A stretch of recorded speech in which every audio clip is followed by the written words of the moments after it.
Silvino Lubos ang itinuturing na pinakamahirap na bayan sa Northern Samar. Dito, nasaksihan namin ang hirap na dinaranas ng mga residente. Hindi ba kayo laging kumakain? Hindi. Gaano kayo kadalas na hindi kumakain? Isang araw. Isang buong araw hindi kayo kumakain? Dahil walang maayos na kabuhayan,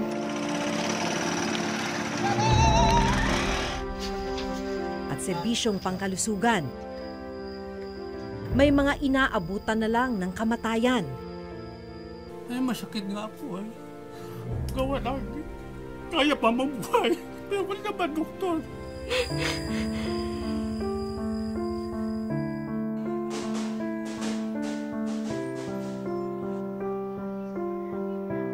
Pero natuklasan ng reporter's notebook na may pondo rin palang inilalaan sa lugar.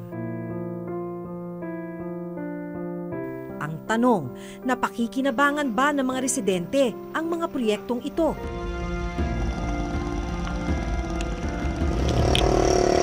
Pagod, gutom, hirap. Pero sige lang po.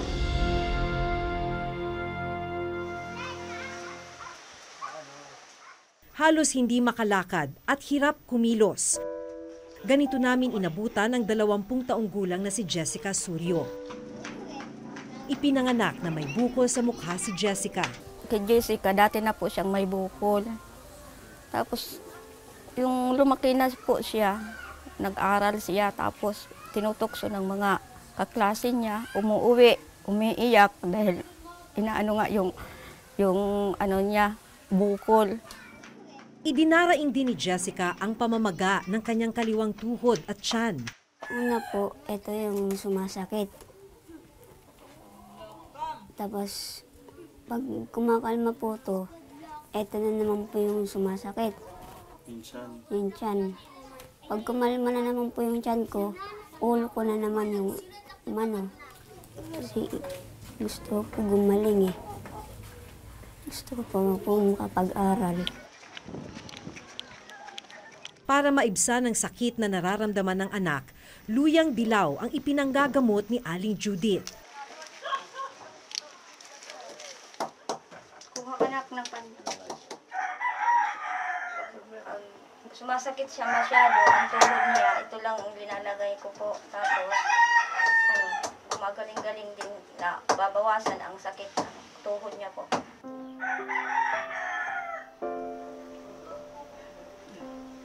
Kasi matapang po ito.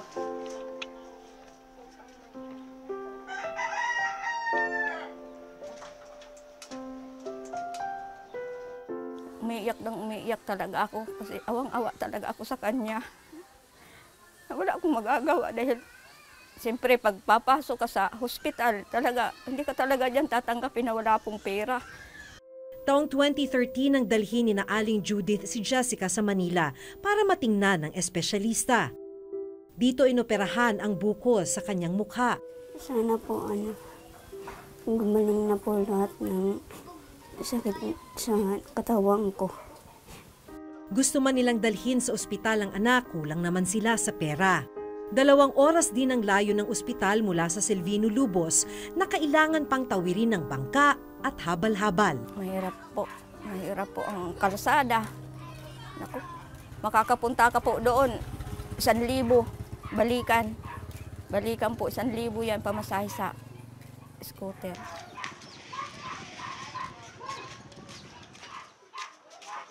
Kakain ka na, anak? Ngayong araw, maswerteng nakadiskarte si Aling Judith ng kanilang tanghalian. Niram ko ng bigas ito, doon sa kabila. Ay, ulam po. Ang ulam, nagutom ako doon sa... Hati-hati po kami sa isang sardinas. Ilan po kayo maghahati-hati? Bali, 8. Sanay naman na po sila. Mas importante po may kanin. Kasama rin sa bahay ni Jessica ang bunsong kapatid na si Jonathan. Masakit po kasi yung kapatid ko po yung nahihirapan sa sakit niya. Yung pag sumasakit po yung paa niya, naawa na lang po ako sa kanya. Hindi mo nga manipis, italingkod ka. Wala.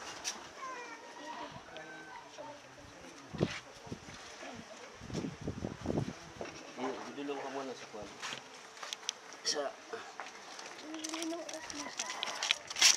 Sasamahan namin sina Jessica papunta sa ospital.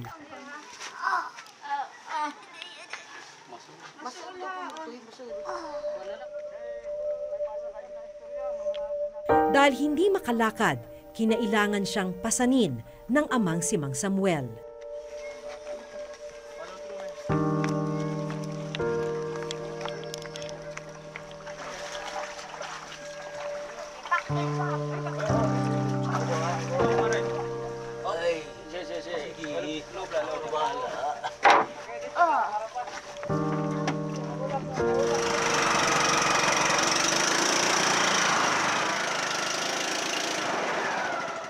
Pagkatapos ng bangka,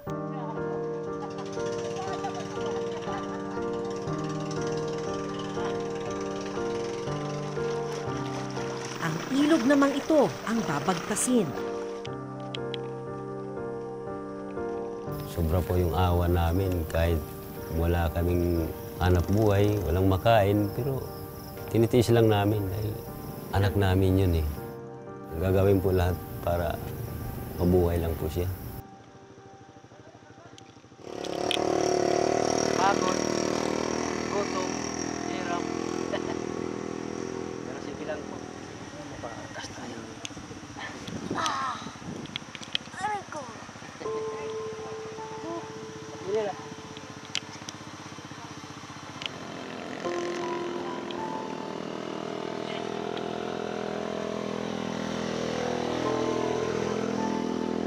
Para may pandagdag sa gastusin sa ospital, maghahabal-habal muna ulit ang amang si Mang Samuel. Punta po ako sa Katarman.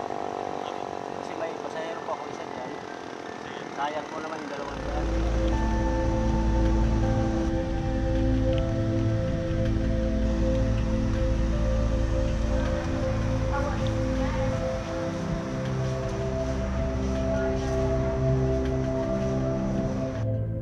Agad sinuri ng doktor dito sa Northern Samar Provincial Hospital si Jessica. Dadaan rin siya sa ilang laboratory tests. Malaking problema niya ngayon, yung katawan niya dahil kulang na kulang siya sa nutrisyon. Mababa yung timbang niya, kaya yung kakayanan niya na lumaban ng mga infeksyon, medyo mahina sa ngayon. Yung pamamaga ng tuhod niya ngayon, mukhang yun yung tinatawag naming septic arthritis o infeksyon sa tuhod. Okay, so usually yan makikita mo sa mga immunocompromised na mga pasyente. Ang gagawin ngayon kay Jessica, i-admit namin siya dito, kukontrolin yung infeksyon ng tuhod niya at yung mga kulang sa kanya na nutrisyon ay papalitan sa kanya. Masaya na po kasi gagaling na po yung kapatid ko. Kung tutuusin, may mga proyekto sanang makatutulong sa mga residente para madaling makatawid mula Silvino Lubos papunta sa bayan kung saan naroon ang ospital. Sa ilog kung saan idinaan ni Mang Samuel si Jessica, kapansin-pansin ang mga posting ito na kinakalawang na at tinubuan na ng mga halaman. Sa mga dokumentong ito mula sa DPWH Northern Samar District 2 na siya ring implementing agency ng proyekto, lumalabas na isa palang timber bridge o tulay ang dapat na nakatayo sa bahaging ito ng Silvino Lubos. Malaking tulong sana sa mga residente kung natapos ang tulay, lalo na tuwing tumataas ang tubig sa ilog. Kwento ng ilang mga residente na nakausap namin, may danger din yung paglalakad dito dahil pagka biglang umulan, biglang tumataas yung tubig tapos malakas yung current. Tinungo namin ang implementing agency ng proyekto at base sa dokumentong nakuha namin, makikitang hinati sa 4 na phase ang Timber Bridge Project. Ang mga posteng aming nakita, bahagi ng Phase 1, 2 at 3. Ang kabuang halagang ginastos para sa 3 phase, halos 7.8 million pesos. Wala na raw sa DPWH Northern Samar District 2 ang project engineer na nagpatupad ng unang 3 phase ng tulay. Pero nakapanayam namin ang kasalukuyang Assistant District Engineer nag-prepare yung regional office ng bridge plan, which is, ang pangalan, it was construction of Sulong Timber Bridge. So, ang ibig sabihin timber bridge, yung superstructure, yung makita ninyo timber, pero yung substructure niya, which is yung sa ilalim, poste, concrete. Total, magkano po lahat ng nagastos? Mga 7.8, almost 0.8 million. Itong ganitong structure, sir, is this worth 7.8 million? Hindi kasi natapos yung kuan. Kasi baka ito palang nakita mo, marami ito. Kasi dito, based sa report dito, 4 na pier ito, pero up to pier 4. Yeah, mahal naman talaga yun. Kasi especially ang foundation niya. Ang foundation niya malaki. Maliit tingnan, pero yung foundation dito sa ilalim, malaki yun. Ang Phase 4 o huling phase ng Timber Bridge na sinimula noong May 2013, pinaglaanan naman ng pondong 7.6 million pesos. Galing ang pondo sa Priority Development Assistance Fund o PDAF. Parang na-start lang pero na-stop dahil yung funding doon is from PDAF. Kasi at that time wala ako dito, no? Mahirap naman ituloy nila kasi parang narinig ko at that time pinapa-discontinue yung PDAF. 1.1 million pesos ang naibayad sa kontraktor at isinoli raw sa National Treasury ang natitirang pondo. Kaya kung susumahin, umabot sa halos 8.8 million pesos ang halaga ng Timber Bridge na hindi natapos. Ang tulay na tutulong sana sa mga residente sa pagtawid, ngayoy poste lang at hindi kailanman napakinabangan. Nakatuwang-wang na po yan kasi sabi daw po wala na daw po budget. Kung yung iginastos po dyan, binigay na lang sa mahirap, yung mga hindi kumakain. Sa aming patuloy na pag-iikot sa Silvino Lubos, nalaman namin na sa Silvino Lubos Central Elementary School kung saan nag-aaral si Jonathan, may nakatenggang silid-aralan. Iniwan ng mga contractor ang school building na ito nang walang bintana, pintuan o pisara. Hindi rin formally turned over, kaya hindi ito ginagamit. Kung tutuusin, malaking bagay sana itong school building na ito para sa isang paaralan na gumagamit pa rin ng mga lumang school building tulad nun.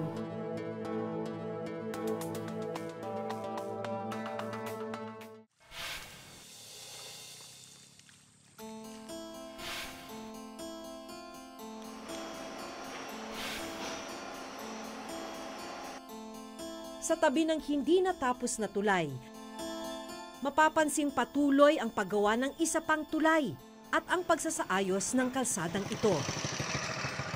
Nakasabay namin sa paglalakad dito si Teacher Juliana. Bilang isang teacher, dahil ganitong putol at mahirap daanan yung kalsada, kumusta ka? Parang it's a challenge. Para sa amin na mga nag-work sa Silvino, talaga, malaking sakripisyo. Kasi yung pagpunta pa lang dito, kailangan Sunday pa lang, Sunday mga tanghali or hapon, kailangan mo nang pumunta para makapasok ka sa linggo. So ibig sabihin, ma'am, hindi ka uwian, hindi ka naman taga Silvino. Sa Pambuhan ako umuwi. So bakit kailangan isang buong linggo kang nandun sa bayan? Kasi hindi siya kakayanin kapag pupunta ka ng umaga tapos uuwi ka ng hapon. Kasi nga, yung bangka, parang kapag mag-isa ka lang, kailangan mong magbayad ng 500. Tapos another 500 sa motorsiklo.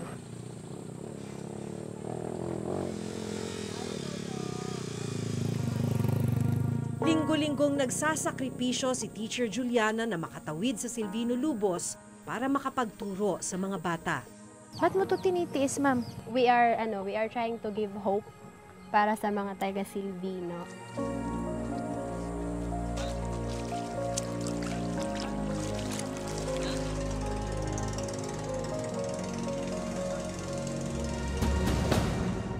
Lumalabas na bahagi ang bagong tulay at paggawa ng kalsada ng isa pang proyekto, ang construction of Mondragon Silvino Lubos Road na hinati sa 5 phase. Hawak ng provincial government ng Northern Samar ang Phase 1 to 4. Natapos ang Phase 1 to 3 noong 2014 at ongoing naman ang Phase 4 kung saan kasama ang ginagawang bagong tulay. Galing ang pondo sa pamana program ng Office of the Presidential Advisor on the Peace Process o OPAP. Sa dokumentong ito, 294 million pesos ang contract amount ng Phase 4 na sinimulan noong January 2016. Bali, yung work medyo nahuli rin kasi location nga nung ating bridge doon sa almost end ng project. Yung challenges dyan sa implementation, yun nga yung mga dumating na mga bagyo at saka yung pagdala ng mga materialis. Ang Phase 5 o huling bahagi ng Mondragon-Silvino Lubos Road napunta naman sa District 2, ang parehong district na humawak ng hindi natapos na tulay.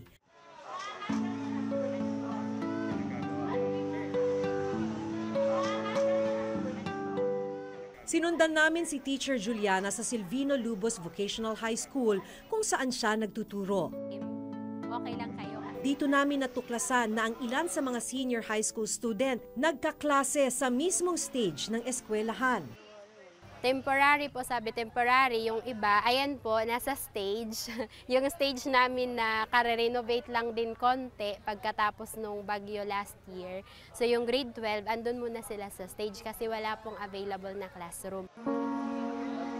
Katabi mismo ng stage, ang hindi patapos na school building na para sana sa kanila. Yung building po na yan, bale mag 2 years na po na ginagawa pero kahit po poste, hindi pa po tapos. Sa dokumentong nakuha namin mula sa DPWH Region 8 District 2, 2 gusali na tig-8 silid-aralan o kabuang 16 na classroom ang nakatayo dapat sa Silvino Lubos Vocational High School. Target matapos ang proyekto noon pang December 2017. Pero sa kasalukuyan, iilang poste pa lang ang itatayo. Ipinasagot namin sa district engineer na siyang may hawak ng proyekto kung bakit hindi pa rin tapos ng proyekto. Nagkaroon kami ng konting katagalan sa contractor. Ang mahirap po doon ang mobility ng mga equipment, ang pag-double o triple handling ng mga materialis. Nung umabot ang December, binagyo kami ng orduha. Nawalan na siya na talaga ng pagkakataon. So, nag-issue kami ng termination letter. Nung nadili na siya, wala na. Hanggang doon lang ang nakolekta niya na 15%. 3.365 million. Nagpursige siya na kung maaari sana, ituloy niya. Nagkaroon siya ng motion for reconsideration. Sa aming patuloy na pag-iikot sa Silvino Lubos, nalaman namin na maging sa Silvino Lubos Central Elementary School, kung saan nag-aaral si Jonathan, may nakatenggang silid-aralan. Iniwan ng mga contractor ang school building na ito ng walang bintana, pintuan o pisara. Hindi rin formally turned over, kaya hindi ito ginagamit.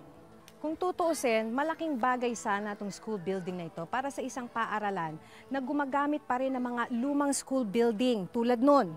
August, harmful, definition, radiation. Para sana sa mga grade 4 student gaya ni Jonathan ang abandonadong silid. Sayang po kasi hindi po nagagamit. Maraming estudyante po yung nagtitis po dun sa stage ng pag-aaral. Dahil nakatiwangwang, unti-unti na ring nasisira ang ilang bahagi ng silid. Sayang. Sayang yung pera. Dating may pinto yan, kaya lang nasira na rin dahil pinaglalaruan ng mga bata. Ayon sa principal ng eskwelahan, Department of Education o DepEd, ang ahensyang nagpatayo sa silid-aralan. Sinubukan naming makipag-ugnayan sa district office ng DepEd sa Northern Samar pero wala silang maibigay na dokumento tungkol sa hindi ginagamit na silid.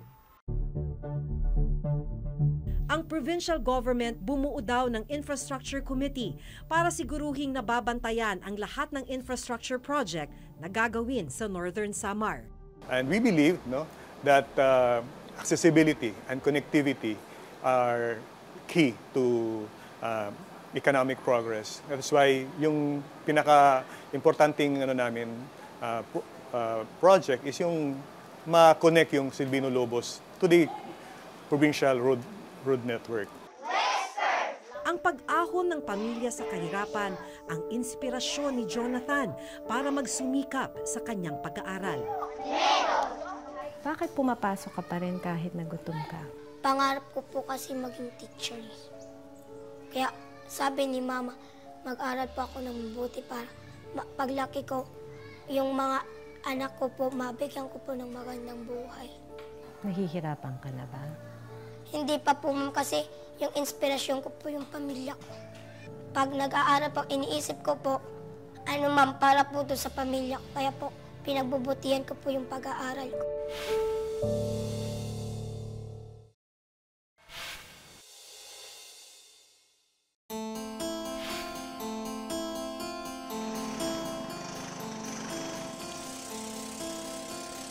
Kahanga-hanga ang determinasyon ni na Jules, Tatay Samuel, Aling Judith, Colorful. Jonathan, at Teacher Juliana. Dahil sa kabila ng kasalatan, pinipilit nilang mamuhay ng disente para matupad ang kanilang mga pangarap. Pero anumang pagsisikap, kulang na kulang talaga para masuportahan ang lahat ng kailangan nila. Kasi ang sabi po ni Mama, no, paglaki ko, Ma'am, tumayo na ka sa sarili kong paa. Hindi na lang po ako aasa sa kanila kasi pag mawala po sila, paano na yung pag umaasa lang po ako sa kanila. Kaya nakapanghihinayang na ang mga proyekto para sana sa kanilang pinakamahihirap at pinondohan ng pera ng bayan, hindi naman napakikinabangan. Hanggang sa susunod na Huwebes, ako si Jun Veneracion. Ako si Maki Pulido at ito ang nakatala sa aming Reporter's Notebook.